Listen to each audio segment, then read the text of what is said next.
aí, traders, tudo bem com vocês? O show aqui na área para trazer as melhores oportunidades dessa terça-feira, dia 17/6. Vamos ter aí o quinto dia, deixa eu ver, sábado, domingo, segunda, terça, quarto dia de Mundial. Vamos também trazer alguns jogos de ligas submundos aí, que pode ser interessante para você que quer trabalhar esses outros jogos, tem um stake mais baixo. Lógico que o grande foco e a maior movimentação de liquidez vai estar no Mundial, mas a gente vai estar sempre aqui trazendo aí o que tiver de melhor no dia.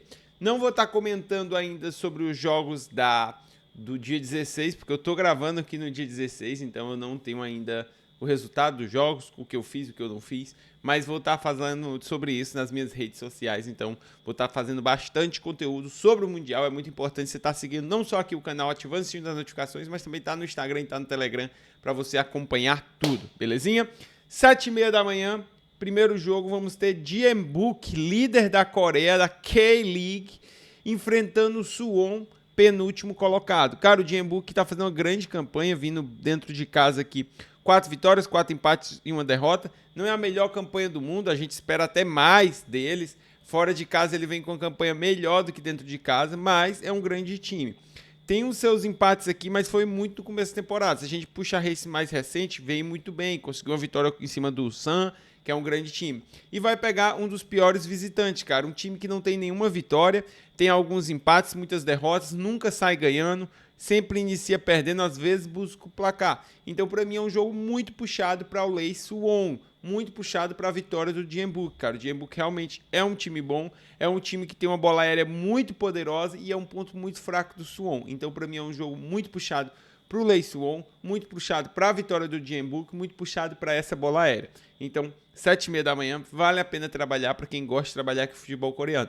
Lembrando que é um campeonato que hoje em dia eu trabalho menos, mas antigamente eu trabalhava demais quando eu tinha um stake menor, porque era um campeonato que me dava muito dinheiro e eu ainda acho que vale a pena. Muitos dos meus alunos aí que estão iniciando, que tem um stake mais baixo, de R$2.000, R$3.000, trabalham esse campeonato porque vale muito a pena. 8h30 da manhã vamos ter aqui o time do Benjinguan, cara, terceiro colocado do campeonato chinês, um grande time, um time que para mim é o melhor time. O show, mas é o terceiro. Se ele vencer esse jogo, ele empata aqui na liderança junto com o Shenwan do Xangai, né? Então, cara, é um time muito forte, é um time que vai brigar, vem muito bem dentro de casa, cara. Só tem um empate aqui e depois tem 5 vitórias, tem conseguido a maioria das vezes sair vencendo. Quando saiu perdendo, fez uma ótima virada, então tem sido um time muito sólido, muito forte. Vai pegar o Qingdao, que é um time que não vem tão bem, tem somente uma vitória fora de casa, sempre saiu perdendo, é um time que tem um início meio fraco, então acho que é um jogo muito puxado para o Benjin, um jogo onde ele é muito superior, então acho que temos outro lei aqui muito forte, pro lado do Qingdao aqui. Acho que é um jogo bem interessante pro Benjinguan. Esse jogo quase certo eu trabalhar, espero que tenha uma liquidez legal. Então acho que vai ser um jogo bem interessante também pra gente estar de olho. 13 horas vamos ter aqui a abertura do Mundial desse dia, né? Vamos ter aqui o grupo do Fluminense, entre Fluminense e Borussia Dortmund. Cara, o time do Borussia Dortmund é um time que não fez a melhor temporada do mundo, mas a gente vê isso claramente. Um início de temporada péssimo e um final de temporada bom, final de temporada forte. É um time que fez contratações, que está tentando melhorar o elenco, que, se eu não me engano, classificou nas últimas para a Champions League, então vai jogar mais um ano de Champions League. Fez uma boa temporada na Champions League, a gente pode dizer isso, se classificou, se eu não me engano, foi até quartas de finais, então fez uma boa temporada, foi um time aí bom, e vai pegar um time do Fluminense, cara. Um time que tinha começado a temporada muito mal, que depois da chegada do Renato melhorou bastante, que veio com uma campanha aqui ok dentro de casa, tá fazendo o brasileiro melhor, mas que é um time muito inferior. Cara, pra mim aqui não tem muito o que falar, eu acho que o time do Dortmund é muito mais forte. O Fluminense vai ter que jogar aqui num jogo mais reativo, eu acredito que o Dortmund vai tentar ter a bola, vai tentar fazer uma marcação forte, e aqui pra mim o Fluminense tem que tentar ir na reação. O time do Fluminense tem conseguido se destacar no Renato com as bolas aéreas. A gente vai ver os números. Os números do Dortmund são muito melhores, mas tem muito mais jogos levado em conta. A gente vai ver aqui que o Dortmund tem 71 gols e 12 de bola parada, 7 de escanteio. Dá 10% aqui se a gente for ver, né? E se a gente for ver aqui os gols de cabeça do Fluminense, 27% de escanteio, 7% numa amostragem bem menor, bem menos jogos. Então, sim, o escanteio é uma arma do Fluminense, pode ser um perigo para o Dortmund, apesar do time do Dortmund ser um time muito superior tecnicamente, muito superior taticamente. Cara, eu nem acho tanto taticamente. Taticamente eu acho que pode ser até um jogo parelho. Vamos ver o que o Renato vai bolar. Agora, tecnicamente, para mim é um time muito melhor. Eu acho que se o Fluminense vem para jogar marcando em cima, vem para uma troca franca, não vai ter chance contra esse Dortmund. Vai ficar um jogo meio aberto e o Dortmund vai se sobressair porque é muito melhor. Se eu fosse Fluminense, se eu fosse o Renato, eu viria com um time fechadinho na casa, tentando abusar dos contra-ataques. O time do Dortmund teve muita dificuldade esse ano em propor jogo. Ele sempre se saiu melhor quando o adversário saía, quando o adversário dava espaço, quando o adversário atacava ele. Quando o adversário estava fechado, ele tinha muita dificuldade na triangulação, acabava rifando muita bola na área e não conseguia criar. Eu acredito que pode dar, sim, um padrão de lei Fluminense, principalmente se o Fluminense vier nesse padrão de tentar jogar no contra-ataque. E aí o que a gente precisa para pegar esse lei? Precisa que o Dortmund consiga anular esses contra-ataques e consiga pisar dentro da área, finalizar, criar boas jogadas. Se eu vejo o Dortmund com muita posse, mas não consegue criar jogadas, cara, vai ficar muito difícil. Para mim, o Dortmund é total favorito para o jogo. Eu acredito que o Fluminense não vai deixar essa vitória vir fácil, mas eu acredito sim que o Dortmund consiga a vitória. Se o Dortmund jogar com aquelas linhas altas dele, jogar desmerecendo o Fluminense, pode se tornar um jogo muito perigoso para eles, porque no contra-ataque o Fluminense é perigoso, tem jogadores rápidos. Eu acho que vai vir nesse estilo reativo e, cara, a gente conhece o Dortmund. É um time que vacila muito na zaga, que tem uma zaga muito frouxa, que faz uma primeira linha de marcação muito boa. A marcação-pressão do Dortmund é ótima. Ótima mesmo, eu acho que vai dificultar muito a saída do Fluminense. Mas se o Fluminense quebra essa linha, as próximas linhas de defesa, meio campo e atrás, são muito, muito abaixo. Então, eu acho que o Fluminense pode surpreender aqui, mas é um jogo muito mais puxado para o Lei Fluminense. Lei Dortmund aqui, para mim, eu não consigo enxergar. Para mim, bolas paradas, acho que ambos os times têm qualidade nisso. Eu não pagaria as bolas paradas contra o Fluminense e tentar buscar o Lei se o Fluminense não conseguir contra-atacar. Próximo jogo a gente vai ter o River Plate contra o Urawa Reds, um time aqui do Japão. Cara, um time do Japão que fez uma temporada passada, que conseguiu se classificar muito forte, mas essa temporada vem numa temporada muito fraca. Não é dos times mais tradicionais do Japão. A gente tem o Kawasaki Frontale, que é mais tradicional. A gente tem o Yokohama Marinos, que é mais tradicional, mas dessa vez o Urawa conseguiu uma classificação. É um bom time lá japonês, mas para mim é um time muito abaixo, cara. Eu acho que nesse grupo aqui que a gente vê, onde tem Monterrey, Urawa, River Plate e Inter, com certeza o Urawa para mim é o time mais fraco, vai ser o saco de pancadas. O River Plate sabe que ele é um time mais frágil, sabe que precisa da vitória. Cara, para mim o River Plate é um time tecnicamente melhor e é um time principalmente taticamente melhor. Eu acho que o time do River Plate é um time muito inteligente.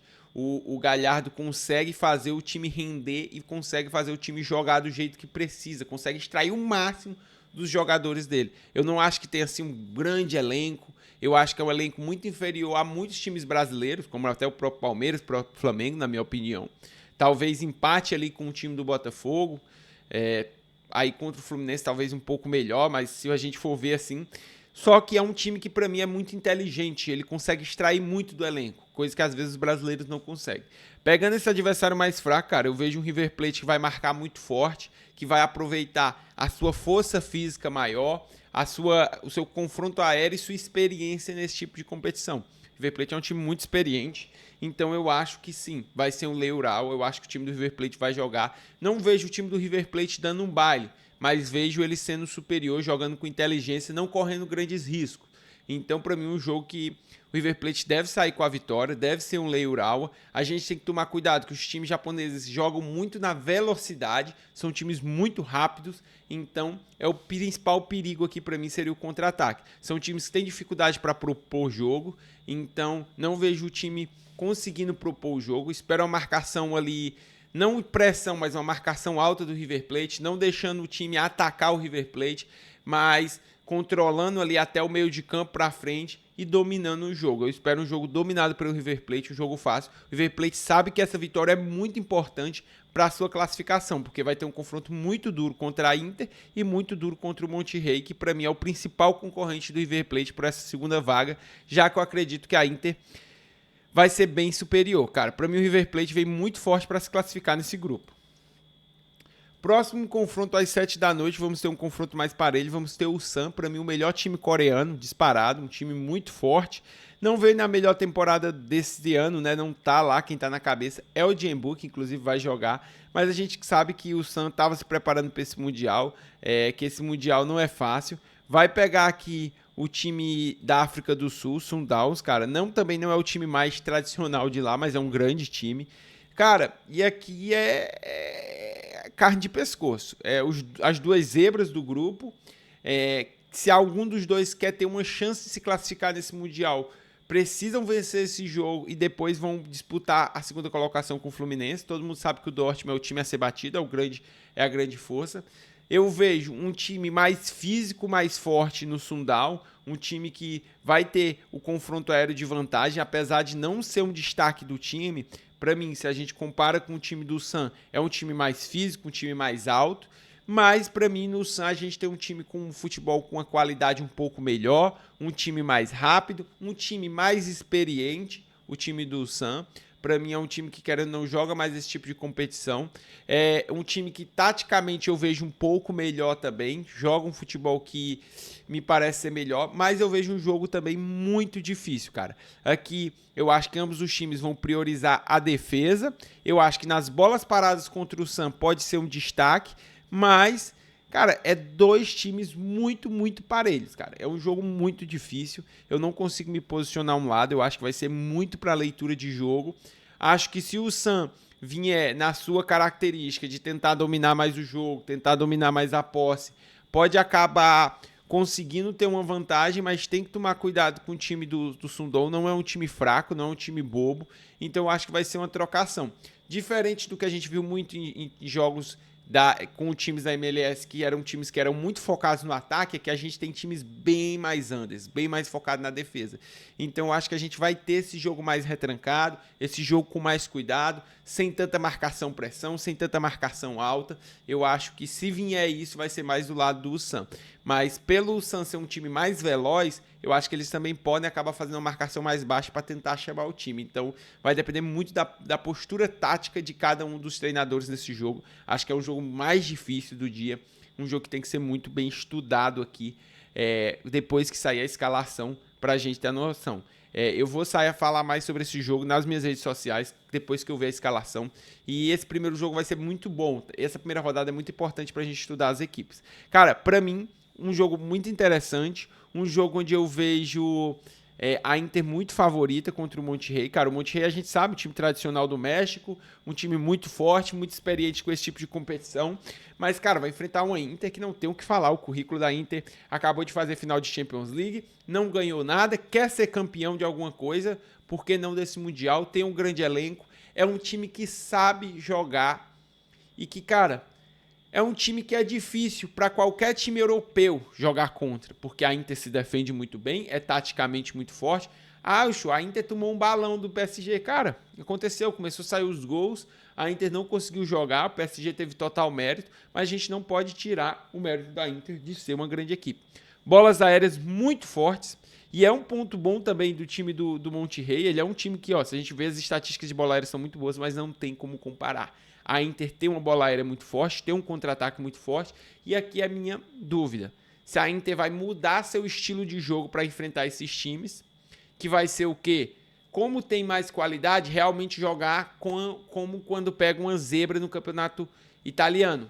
Uma marcação um pouco mais alta, pressionando mais, ou se vai deixar o time do Monterrey ter mais a bola, vir mais para cima. Cara, o time do Monterrey é um time que contra-ataca bem, que tem um ataque interessante, mas que também não tem uma defesa tão sólida assim.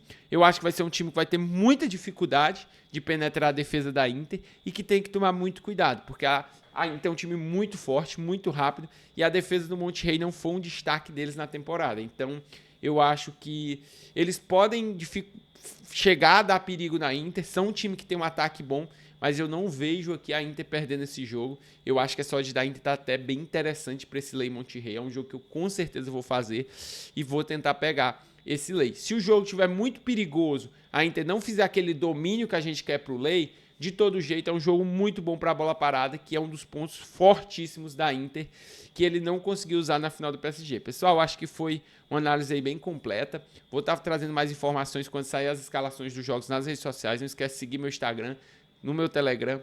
Tamo junto e até a próxima.